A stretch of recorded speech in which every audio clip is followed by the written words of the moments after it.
Hi, everybody. Hello, I'm Ryan. I'm Bethany. And we are Ryan and Bethany Board Game Reviews. And today we'll be talking about Jekyll Hyde versus Scotland Yard. All right, this is designed by Olivier Sipier and Gionil.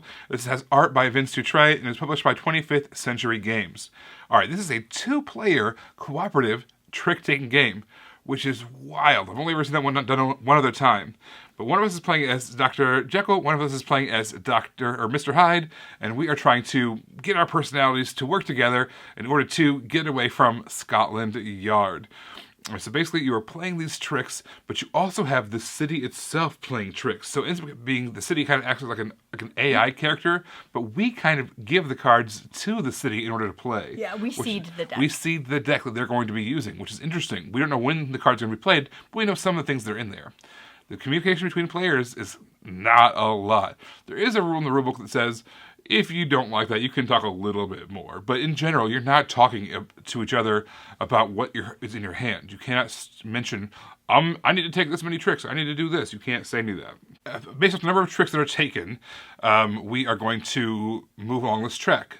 And if let's say I win 4 tricks, Bethany wins 2. You subtract them from each other, so 4 minus 2 is 2. You get to move ahead 2 parts on the track. This game has kind of a campaign mode as well. There's 3 missions at the beginning. They're kind of all training missions. The 4th mission is like officially, this is like the base game. Yeah. And then from there on out, there is a bunch of more missions that kind of add to the complexity of the game. So all I kind of mentioned was the first one. I'll talk about some more a little bit later.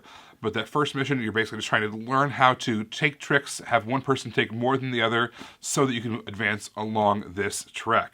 Number 4, that's the base game. All right, I thought this game was really interesting and cool how Trump is determined. So there's these 3 little tokens. Like suits? Yes. There's these 3 different tokens that have the different colors of the suits in the game. So the city player always goes first. Whatever they flip over, it's the lowest. So that's the one that is going to be the least high, which is the lowest. I just repeated myself like that. You guys all knew what I meant. I don't know why I had to do that. Anyway, then the second color card that's played, regardless of what order or when that happens, that's going to be the middle. And then the last colored card that's going to be played is going to be the highest trump. What I really like about that is it makes it so depending on what you give the city, because oftentimes in any trick-taking game, you try to short suit yourself. So you'll probably end up giving the city the cards that aren't a lot of, are not going to be a higher suit in the game. So I really like that it helps you with that. And since the city plays first, it's more likely that that's going to happen. So I just thought it was really neat. It was very easy to keep track of too. You just wipe off the tokens and then the city plays and you just place the tokens in again. And I just thought that was a really interesting way to determine that within the gameplay. Like, it wasn't an additional setup. It happened as the game was happening. With these cooperative trick-taking games, I like when there is a reason to come back to it. So, for instance, there was like The Crew and The Crew's sequel. There's this campaign idea where you're kind of building on it, more and more challenges, more and more difficulty as the game goes on. This is something very similar. Once you survive the training missions, now you're onto the base game. In the base game, you can play infinitely. That just is the game. But what I really like is when you get a chance to kind of grow from there. Especially if you're playing like a 2-player that plays a lot like we do, then you can kind of say, now I want to do Mission 5. Okay, Mission 5 has some new challenges that we're introducing. All right, Mission 6, we're introducing a new challenge too. You have to overcome this new thing. But if you haven't played for a while, or if you're just new for a simple game, go back to Mission 4 and just play it that way again. But at the same time, I don't think you should ignore 1, 2, and 3. You should play those just to kind of get the feel of the game, because going right into 4 might overwhelm you. It's kind of a lot to consider, a lot to weigh and measure. And if you get a chance to kind of ignore the symbols as you start off with. Yeah. There's little iconographies that move along Scotland Yard or move you along, things like that. You get to ignore during the training missions, at least to some extent. So I think that's a great way to kind of experience this game and then be able to kind of grow through the campaign as well when things are much, much more challenging. Every subsequent chapter is more difficult than the previous one. There's also these potion cards. So the potion cards react to any of the suits. They do not react to each other. So it's really fun. All these 3 different suits have different things that they do and how they manipulate the game. One of them might have you, one of the players has to take one of the tricks that the city is one. Or you have to switch out a card in your hand with a card that the city has, or you change the order of what suits are more important. but it's really fun because you can kind of strategically plan that out.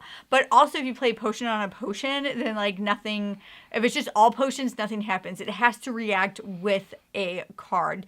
So it's kind of fun to give the players a little bit more control in trying to manipulate what's happening. This is a very compact game. Everything happens on the small little board here, and then a small little side area where the cities cards are. Everything else is just in your hand. So you can really play this on an end table or a coffee table, something like that.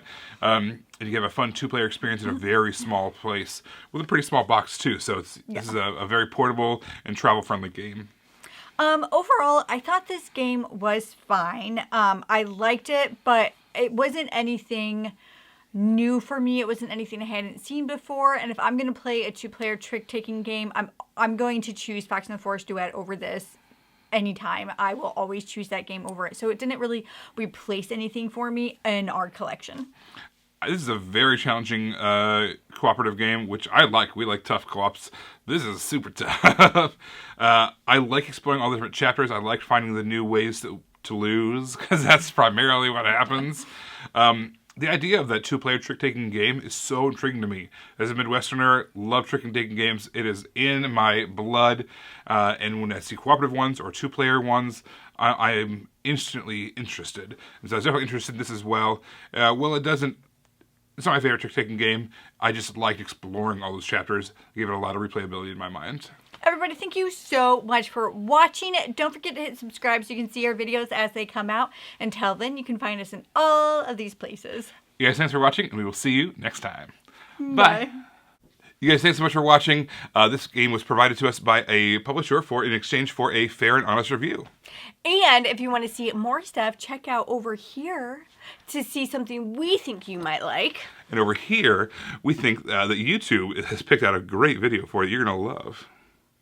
Thanks, guys. We'll see you next time. Bye.